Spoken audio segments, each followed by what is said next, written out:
कुरान की आयत कभी भी महज इत्तफाक के तौर पर आपके सामने नहीं आती। ये अल्लाह ताला के हुक्म से एक ख़ास वक्त पर एक ख़ास कैफियत में आप तक पहुंचती हैं और हकीकत में ये एक अजीम नेमत होती हैं। अक्सर ऐसा होता है कि हम किसी परेशानी, उलझन या ज़हनी कश्मकश में होते हैं और अचानक सोशल मीडिया पर, फेसबुक या व्हाट्सएप पर बिल्कुल इसी मसले से मुताल्लिक़ कोई आयत सामने आ जाती है। ये महज कोइंसिडेंस नहीं होता। इस लम्हे इसे अपने लिए एक ज़ाती पैगाम समझें, रुकें, सोचें और अपने दिल से पूछें कि अल्लाह ताला आपको क्या समझाना चाह रहा है, क्योंकि आयत का वक्त, आपकी हालत, आपके जज्बात और वो लम्हा, ये सब कुछ पहले ही आसमानों पर तय हो चुका होता है और यही कुरान का ज़िंदा मौजज़ा है। अल्लाह ताला इन लोगों के लिए रास्ते पैदा करता है जो सच्चे यकीन वाले होते हैं। और क्या आप जानते हैं कि यकीन वाले कौन होते हैं? वो लोग जो इस वक्त भी अल्लाह से मांगना नहीं छोड़ते जब हालात उनके खिलाफ जा रहे हों, जब दुआएं पूरी होती नज़र ना आ रही हों। ऐसा मजबूत यकीन कि जब इंसान की पूरी दुनिया उसकी आँखों के सामने बिखर रही हो, तब भी वो सर उठाकर आसमान की तरफ देखता है और कहता है, ए अल्लाह, मुझे यकीन है तू मुझे संभाल लेगा। अब खुद से सवाल करें, क्या हमारे अंदर ऐसा यकीन है?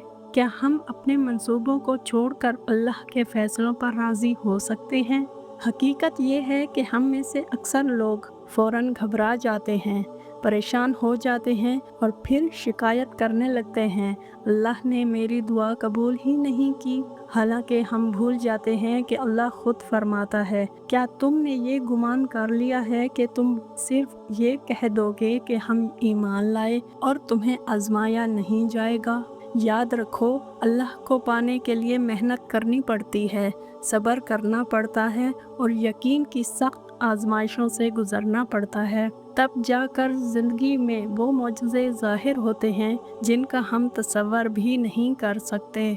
लिहाजा ऐसा यकीन पैदा करो कि अगर अल्लाह तुम्हें किसी रास्ते पर चलने का हुक्म दे तो तुम फ़ौरन चल पड़ो, चाहे तुम्हारा दिल किसी और सिमत जाना चाहता हो। फिर देखना, वहीं अल्लाह तुम्हारी चाहतों को भी तुम्हारे हक में बदल देगा और तुम्हें वहां से नवाजेगा जहां से तुमने कभी सोचा भी नहीं होगा। सब्र का मतलब ये हरगिज़ नहीं कि इंसान तकलीफ़ में रोए ना या दुख महसूस ना करे। गम महसूस करना, आंसू बहाना, ये सब इंसान की फितरत का हिस्सा है और इस्लाम ने इस पर कोई पाबंदी नहीं लगाई। अगर आंसू बेख्तियार निकल आए तो ये बेसब्री नहीं है। असल सब्र ये है कि इंसान तकलीफ के बावजूद अल्लाह से शिकवा ना करे, बल्कि दिल से उसके फैसले को कबूल करे और इस पर राज़ी रहे। इसको एक मिसाल से समझें, जैसे कोई माहिर डॉक्टर आपका ऑपरेशन करता है। इस दौरान आपको तकलीफ होती है, कभी आप कराह भी उठते हैं,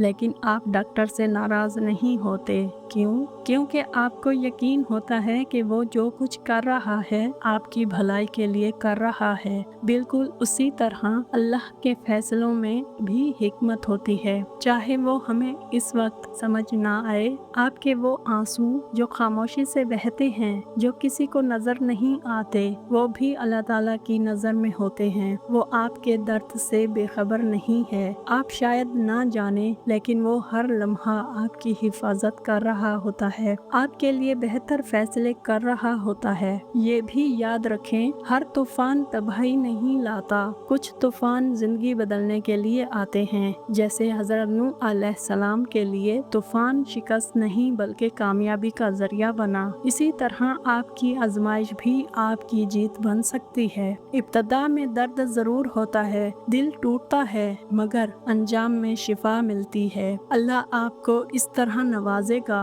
कि आज के बहने वाले आंसू कल उसकी रहमत पर हैरान रह जाएंगे। अगर अल्लाह आपको इंतज़ार में रख रहा है तो इसका मतलब हरगिज़ ये नहीं कि वो आपको सज़ा दे रहा है, बल्कि हकीकत ये है कि वो चाहता है कि आप उसके और करीब आएं, इससे बात करें, उसके सामने अपने दिल की हर बात रखें। वो आपकी आवाज़ को बार बार सुनना चाहता है, इसीलिए वो अभी आपको वो चीज़ नहीं दे रहा और اور اسی لیے وہ اس خواہش کو آپ کے دل سے بھی نہیں نکال رہا، تو پھر آپ کیوں مایوس ہوتے ہیں؟ کیوں دل چھوڑ دیتے ہیں؟ خود کو تھوڑا وقت دیں اور دعا کا سلسلہ کبھی نہ روکیں جب تک اللہ کن نہ کہہ دے، کیونکہ جب وہ کہتا ہے ہو جا تو سب کچھ بدل جاتا ہے۔ اور جاتے جاتے ایک چھوٹا سا کام ضرور کریں، کمنٹ میں الحمدللہ لکھیں اور اپنے دل کا بوجھ ہلکا کریں۔ اگر آپ چاہتے ہیں کہ ایسی ایمان بڑھانے والی ویڈیوز آپ تک پہنچتی رہیں تو اب بھی فالو کریں، کیونکہ آپ کی سپورٹ ہی ہماری اصل طاقت ہے۔